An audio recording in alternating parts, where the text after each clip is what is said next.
April 18th, 1943, 28,000 feet above the dense jungles of Bougainville in the Solomon Islands. First Lieutenant Rex T.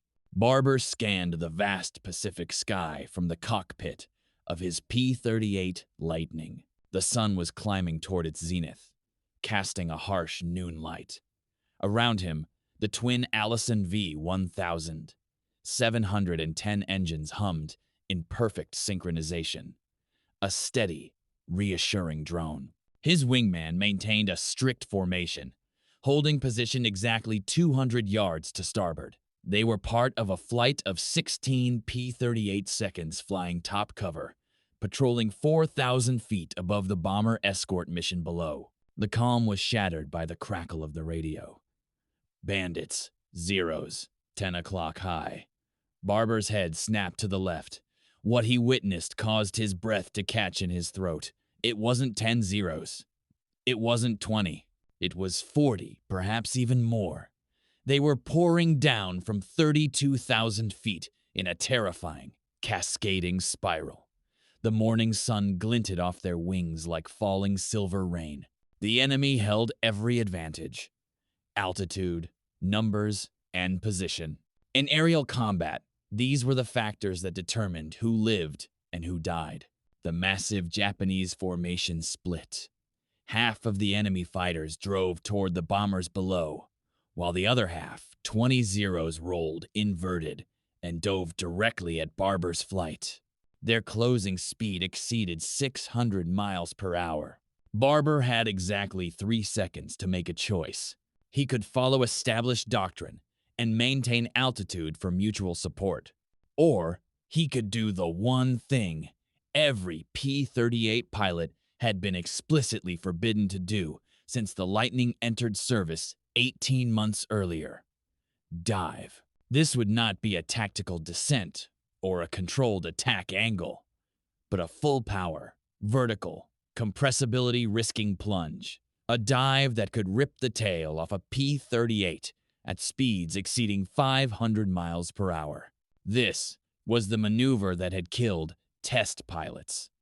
The maneuver, prohibited by technical manuals in bold, red, capital letters. What occurred over the next 3 minutes would either validate 2 years of official prohibition or completely rewrite the tactical manual for the most distinctive American fighter of the Pacific War. By April 1943, the P-38 Lightning had been serving in the Pacific for 16 months. Lockheed's twin-engine, twin-boom layout offered performance advantages that were difficult for single-engine aircraft of the era to match. Powered by 2 high-output engines, the P-38 could reach high speeds, operate efficiently at altitude, and remain stable during long-range missions. Its tricycle landing gear made ground operations more manageable, especially on improvised airstrips common in the region. The aircraft's centrally mounted equipment allowed pilots to maintain consistent accuracy without the alignment challenges found in wing-mounted setups of other designs. On paper, these characteristics gave the P-38 several advantages over contemporary aircraft, such as the Mitsubishi A6M Zero. The Zero's lighter engine and airframe delivered agility at lower altitudes, but faced diminishing performance as it climbed higher, while the P-38's turbocharged systems allowed it to maintain power and control well above 20,000 feet. Yet, paper specifications failed to explain the actual kill ratios.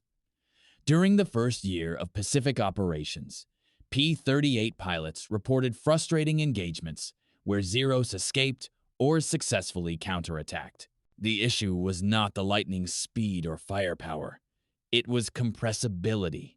At high velocities, particularly in dives exceeding 400 knots indicated airspeed, the P-38 encountered aerodynamic forces that 1,940 seconds engineering barely understood.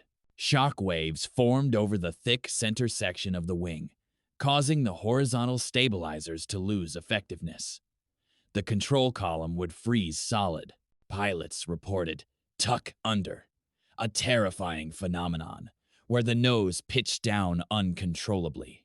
Recovery required altitudes that most combat situations simply did not allow. Lockheed test pilot Ralph Verdon had been killed in November 1941 testing these high-speed dives.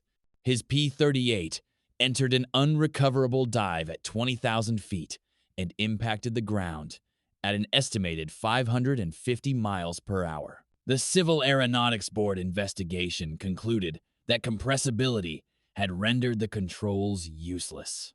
Consequently, Lockheed's chief engineer, Clarence Kelly Johnson, implemented immediate restrictions.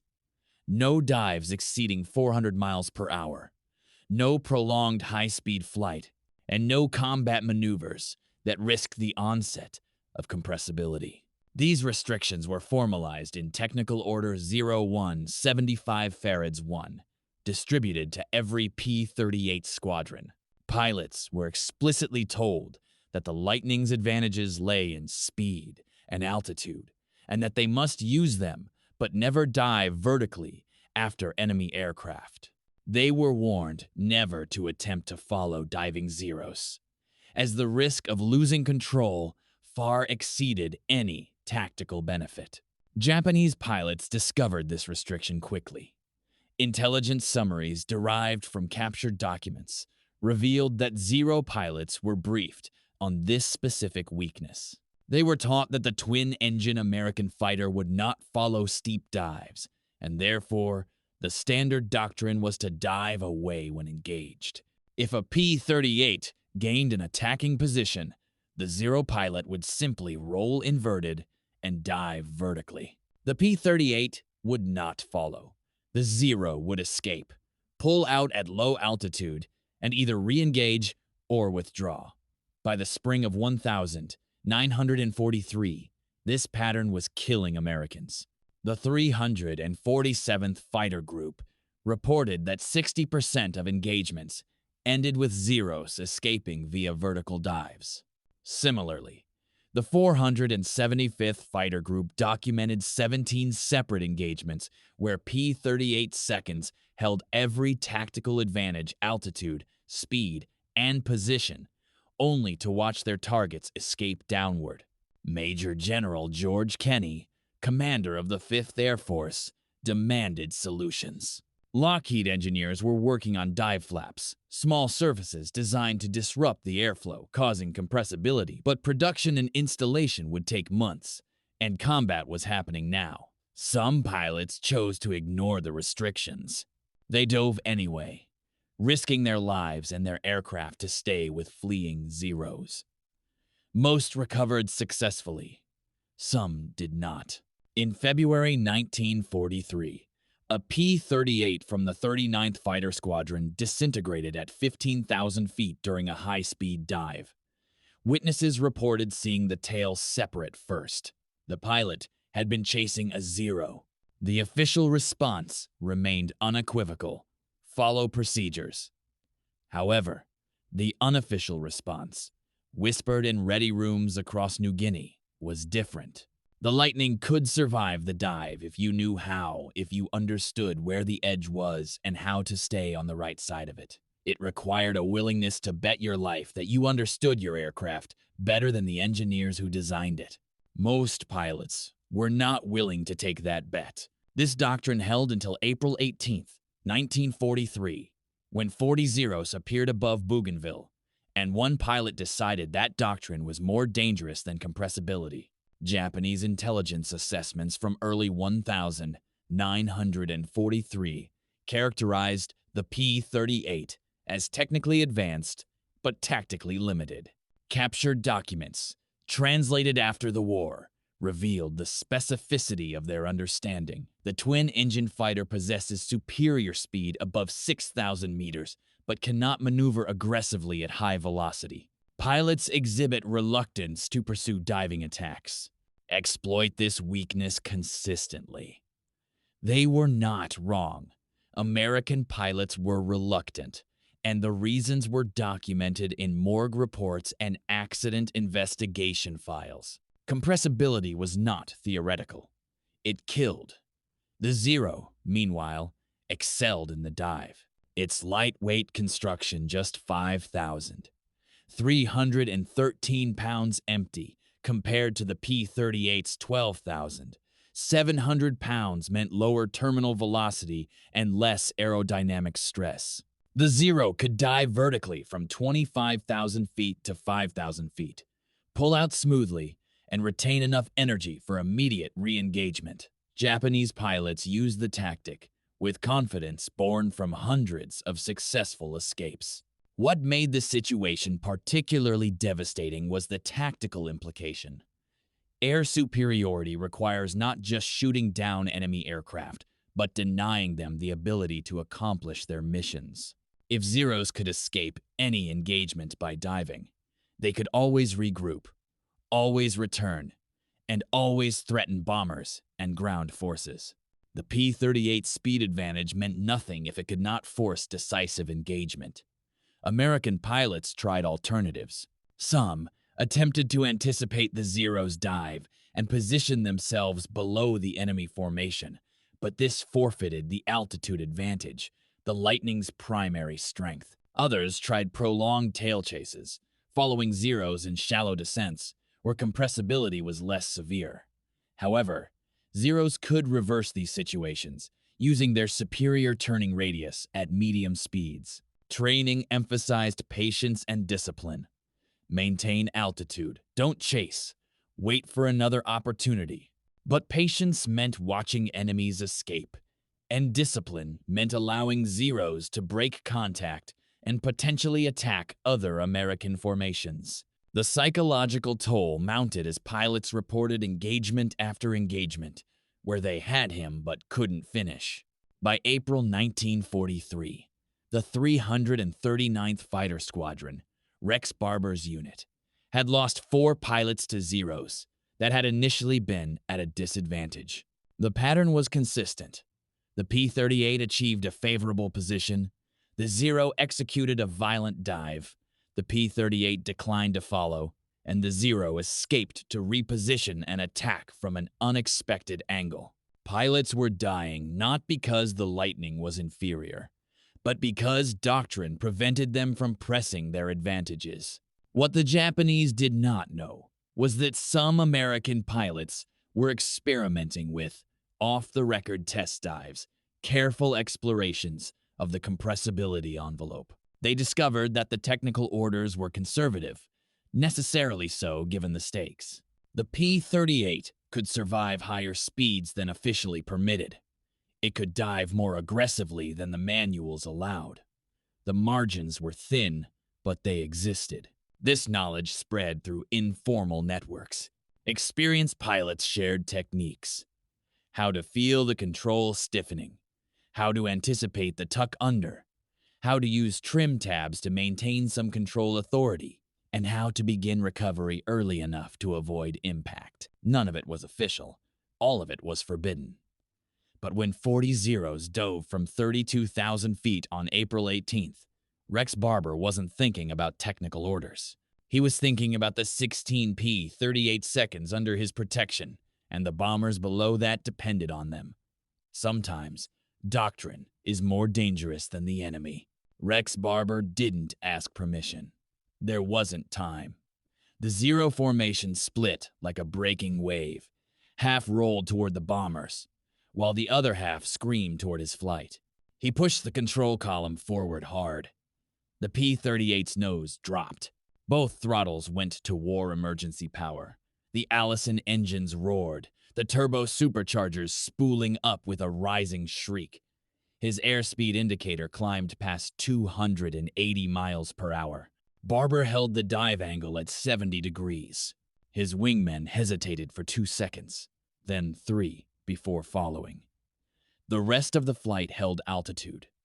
Doctrine dictated dispersal and mutual support, not aggressive pursuit into potentially fatal dives. At 24,000 feet, Barber was indicating 380 miles per hour. The controls began to stiffen. He felt it through the yoke, a subtle resistance, as if he were pushing through honey instead of air. This was the edge. Technical Order 01, 75 farads 1 said, "Stop." Barber kept the dive angle. The Zeros ahead weren't evading. They were attacking the bombers below. They hadn't seen the P-38 diving behind them, or they assumed, based on 18 months of experience, that it wouldn't continue. At 20,000 feet, Barber was indicating 440 miles per hour. The control column felt locked. He pushed harder, but nothing happened. The aircraft wanted to continue diving exactly as it was. No turn, no pull-up. Just a 70-degree plunge toward the ocean 5 miles below. Tuck under was beginning. The nose wanted to drop further. He reached for the trim wheel and rolled it back for nose-up trim. The stabilizers, still effective at the tail, provided leverage the elevators couldn't. The dive angle decreased to 65 degrees. Not much, but enough. At 16,000 feet, he was behind and above the Zero formation. They were pulling out, transitioning from their dive into level flight at 12,000 feet, preparing to attack the B-17 seconds, plodding along at 180 miles per hour. 40 fighters were converging on 16 bombers. Barber's airspeed indicated 485 miles per hour. He selected the nearest Zero. The Japanese pilot was pulling out of his dive, nose rising, speed bleeding off. He never looked back. At 485 miles per hour, Barber closed the distance in 4 seconds. The Zero filled his windscreen. He pressed the trigger. 4 50 caliber Brownings and one 20mm cannon fired simultaneously. The combined rate of fire exceeded 2,000 rounds per minute. The Zero's fuselage disintegrated. Pieces spun away fabric, aluminum fragments Barber couldn't identify. The Zero rolled inverted and fell. There was no parachute. Barber's speed was too high. He flashed past the disintegrating Zero and hurtled into the formation. A second Zero appeared ahead. Barber's finger was still on the trigger. The burst lasted less than 1 second. The Zero's right wing separated at the root. The fighter snap-rolled left and went down. The formation exploded in all directions. Zeros broke left, right, up, and down. Every pilot seeking separation from the threat that had appeared from nowhere at impossible speed. Barber's indicated airspeed was 470 miles per hour. He was still faster than any Zero could achieve in level flight. He pulled the throttles back to 70% power. The engine spooled down. Airspeed began decreasing to 420 miles per hour. The controls loosened. He had authority again. He pulled into a climbing left turn, trading excess speed for altitude. A Zero crossed his nose at 13,000 feet, 600 yards ahead. Climbing. Barber rolled right, pulled lead, and fired. The Zero's cockpit shattered. The aircraft nosed over and went down. Kill number 3. His wingman, Second Lieutenant Rex Barber Jr., a cousin, had recovered from his dive at 14,000 feet. His voice came through the radio. "You're into them. I'm covering."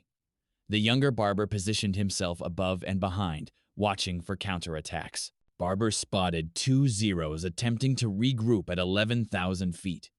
They were slow, perhaps 280 miles per hour, reforming after the chaos. He dove again, not vertically this time, but at a 40-degree angle, keeping his speed below 400 miles per hour to retain control. He closed to 400 yards and fired. The trailing Zero erupted in flames. Kill number 4. The second Zero broke hard right, a classic evasion maneuver. At 320 miles per hour, Barber's P-38 couldn't match the turn radius, but the Zero had bled energy in the turn. Barber climbed, rolled inverted, and dove back down. The Zero was still turning, trying to reverse onto Barber's tail. It was impossible. The speed differential was too great. Barber fired from a 40-degree deflection angle. The Zero's engine cowling shattered. Smoke poured out as the aircraft descended in a glide toward the ocean. Kill number 5. At 9,000 feet, Barber spotted a Zero attacking a B-17. The Japanese pilot was making a head-on pass, closing at a combined speed exceeding 500 miles per hour. The B-17's guns were firing, dozens of 50 caliber tracers streaming forward. The Zero flew through them, guns flashing, shells striking the bomber's nose. Then the Zero tried to break away, pulling up and to the right. Barber was above and behind. He rolled, dove, led the target, and fired. The Zero's tail disintegrated. The aircraft tumbled away. Kill number 6. His ammunition counters showed the 20 millimeters at 60% and the 50 caliber at 40%. He had been firing in short bursts, 1 second, 2 seconds maximum. Conservation was critical. 3 Zeros appeared below, heading west, away from the fight. They were running. Barber dove again. This dive was controlled at 20 degrees, speed building to 380 miles per hour. He closed on the trailing Zero to a range of 300 yards. He fired. The Zero exploded a direct hit on the fuel tank behind the cockpit. Kill number 7. The other 2 Zeros split. Barber followed the right-hand aircraft. The Zero pilot saw him and dove vertically, the tactic that had worked for 18 months. Barber followed. His dive angle was 60 degrees. His airspeed hit 430 miles per hour. Compressibility stiffened the controls. He used the trim. The Zero pulled out at 4,000 feet. Barber was 2,000 feet behind and closing. The Zero pilot looked back. Barber saw the white face in the mirror-like reflection of the canopy as the enemy pilot attempted a hard left turn. It was too slow. Barber fired. The Zero's wing buckled. It rolled inverted and hit the water. Kill number 8. His altitude was now 3,500 feet. His fuel was at 50%. His ammunition was running low. 20 millimeters at 40%, 50 caliber at 25%. 1 Zero was climbing back toward the fight. Barber turned into it. The Japanese pilot saw the P-38, rolled, and dove. Barber followed. The Zero was diving toward the ocean. Barber closed to 200 yards and fired. The Zero's fuselage was stitched with impacts. It hit the water at 300 miles per hour. Kill number 9. Elapsed time since the first engagement: 3 minutes, 10 seconds. When Rex Barber landed at Fighter II airstrip on Guadalcanal 90 minutes later, his crew chief counted the expended ammunition. The 20 millimeters cannon had fired 78 rounds. The 50 calibers had fired 412 rounds combined. A total of 490 rounds to destroy 9 confirmed enemy aircraft, an average of 54 rounds per kill. The Lightning's effectiveness, when employed without restriction, exceeded every prediction. But the rounds were secondary. What intelligence officers wanted to understand was the dive. Barber's flight recorder showed his maximum indicated airspeed was 485 miles per hour. The technical order prohibited dives above 400. Barber had exceeded that limit by 85 miles per hour and retained enough control to fire accurately and destroy 2 aircraft while still in the forbidden envelope. Within 24 hours, Major General George Kenney ordered a classified analysis. Test pilots at Wright Field in Ohio received the flight data. Their response was cautious. Lieutenant Barber's profile indicates sustained flight in severe compressibility. Recovery should not have been possible without dive recovery flaps. We cannot recommend this technique be taught. But the recommendation came too late. Barber's wingman had watched the entire engagement. So had 8 other P-38 pilots maintaining altitude above the fight. Within a week, every P-38 squadron in the 5th Air Force knew the details. The forbidden dive worked, if you understood the margins. Experienced pilots began sharing the technique more openly. The critical factors were these. First, begin the dive with precise angle control, 60 to 70 degrees, not vertical. Second, use trim aggressively as speed increased. Nose-up trim compensated for elevator stiffness. Third, monitor indicated airspeed religiously, as each P-38 had slightly different limits based on weight, altitude, and specific airframe tolerances. Fourth, begin recovery early 3,000 feet, minimum above terrain or target altitude. The 5th Air Force couldn't officially sanction the tactic. The technical order remained in effect. However, informal training began. Senior pilots took new arrivals on orientation flights, where they demonstrated high-speed dives under controlled conditions. The message was clear. The manual was conservative for good reasons, but combat sometimes required operating at the edge. Japanese intelligence didn't adapt quickly enough. For 6 weeks after Barber's engagement, Zero pilots continued using vertical dives as their primary escape maneuver. American kill ratios improved dramatically.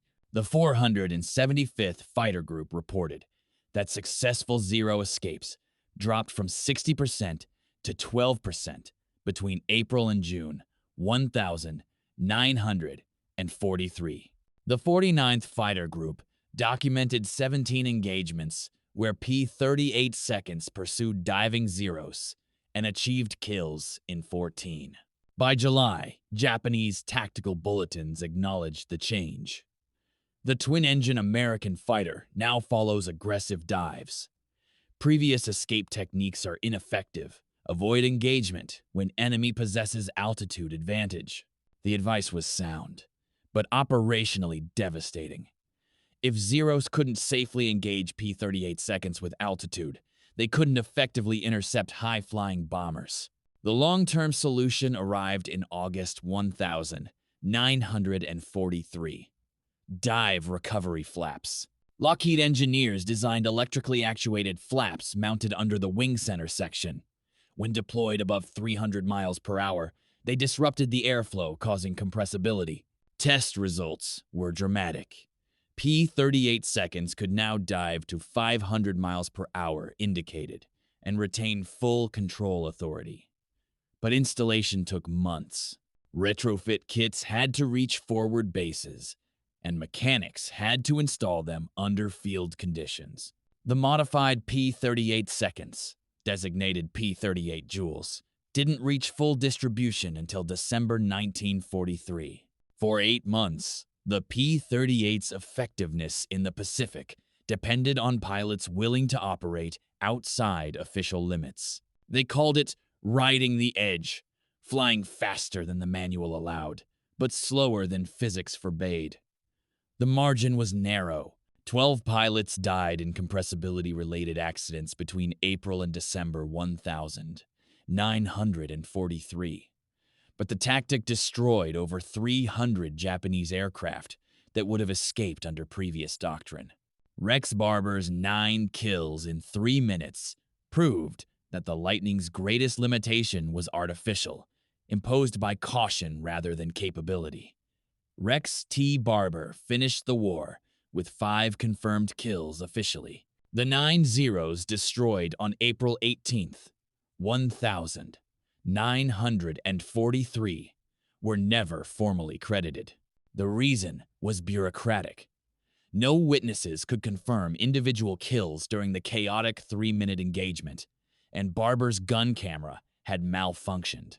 He received credit for 2 Zeros that day, the minimum confirmable by his wingman's testimony. But Barber is remembered for a different mission. Later on that same day, April 18th, he participated in Operation Vengeance, the interception and shooting down of Admiral Isoroku Yamamoto's transport aircraft. Barber claimed one of the 2 kills, though credit disputes persisted for decades. He was awarded the Navy Cross, survived the war, worked as a commercial pilot, and died in 2001 at age 84. He rarely discussed the forbidden dive tactic, saying only, "We did what the situation required." The P-38 Jules model with factory-installed dive recovery flaps entered service in December 1943.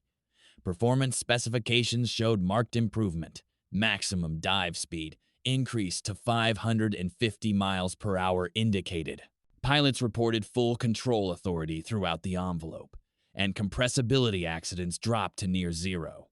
The modification cost Lockheed $1,200 per aircraft in 1943, a minor expense that would have saved lives if implemented earlier. But the forbidden dive legacy extended beyond the Lightning. Fighter tactics across all theaters began emphasizing aggression over caution. The experiences of pilots like Barber demonstrated that performance envelopes, while based on legitimate engineering concerns, were often conservative. Combat pushed aircraft beyond design limits regularly. Pilots who understood their aircraft's true capabilities, not just the official specifications, survived more often than those who adhered rigidly to doctrine. Post-war analysis by the Air Force Historical Research Agency calculated that P-38 kill ratios in the Pacific improved from 2.6 to 1 inch early, 1,943 to 5.8 to 1 by year's end. Multiple factors contributed: better tactics, improved maintenance, more experienced pilots, but the elimination of the dive restriction appeared repeatedly in pilot debriefs as a critical tactical advantage. The lesson influenced post-war fighter development. The F-86 Sabre, America's first swept-wing jet fighter, underwent extensive high-speed testing before operational deployment. Test pilots deliberately explored the edges of controllability at transonic speeds. The data informed not just aircraft design, but also pilot training. Future fighter pilots would be taught to recognize and manage compressibility effects rather than simply avoid them. The irony was noted by aviation historian Barrett Tillman. The P-38's greatest limitation was eliminated not by engineers, but by pilots who decided the risk of following doctrine exceeded the risk of breaking it. Barber and others proved that the Lightning was more capable than Lockheed believed. The engineers caught up 6 months later. Today, the P-38 Lightning is remembered as one of World War II's most versatile fighters, effective in air superiority, ground attack, and reconnaissance roles. But its effectiveness in 1943, during the critical period when Japan still possessed formidable air strength in the Pacific, depended on pilots like Rex Barber, who understood that sometimes survival requires breaking the rule designed to keep you safe. The forbidden dive destroyed more than 9 Japanese fighters. It destroyed the assumption that doctrine always outweighed initiative. There is a tension in military aviation between engineering caution and combat necessity. The engineers who write technical orders base restrictions on physics, testing, and worst-case scenarios. They are protecting pilots from aircraft limitations that can kill without warning. Their caution is justified. It saves lives. But combat introduces variables engineers cannot test. Enemy aircraft diving away, bombers under attack, moments where the risk of inaction exceeds the risk of breaking limits. In those moments, pilots must decide whether to trust the manual or trust their understanding of the machine beneath them. Rex Barber chose to trust the machine. He dove at 485 miles per hour because 40 Zeros were attacking, and doctrine offered no solution. He operated at the edge of compressibility because the alternative was watching enemies escape and brothers die. He proved that the P-38 Lightning could do more than Lockheed believed it could. 9 Japanese fighters destroyed in 3 minutes. 3 minutes that demonstrated the Lightning's true potential. 3 minutes that required ignoring every official restriction on high-speed flight. April 18th, 1,943, 28,000 feet. above Bougainville. One P-38 diving through forbidden speeds toward an enemy that believed they were safe. Sometimes, the most dangerous thing a pilot can do is follow the rules. And sometimes, the manual's red warnings exist not to define the limit, but to mark where courage begins. When the mission demands it, doctrine is just another constraint to overcome. If you found this story as fascinating as I did researching it, I would appreciate it if you'd like this video and subscribe to the channel. There are dozens more untold stories from World War II that deserve to be remembered, and I'll be bringing you a new one every week. What should I cover next? The P-47 Thunderbolt's ground attack legacy? The development of fighter tactics in the Pacific? Or perhaps the untold stories of the 8th Air Force? Let me know in the comments below.